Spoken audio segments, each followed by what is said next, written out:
How to export a video in Reelshot. You finished editing your masterpiece in Reelshot. Now it's time to export so it can be shared to the world. This guide will show you how to share your video in high quality.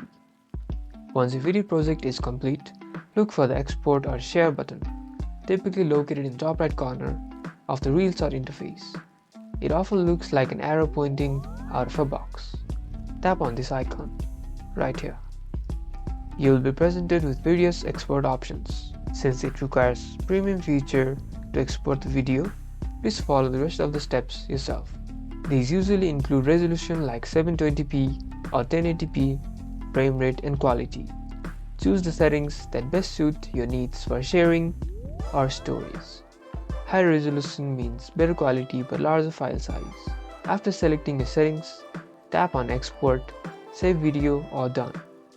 Reelshot will then begin rendering and exporting your video, which may take a few moments depending on the video length. Once complete, your finished video will be saved directly to your iPhone's gallery, ready to be shared. You've successfully exported a video from Reelshot. Share your creation with everyone. Like and subscribe for more Reelshot sharing tips.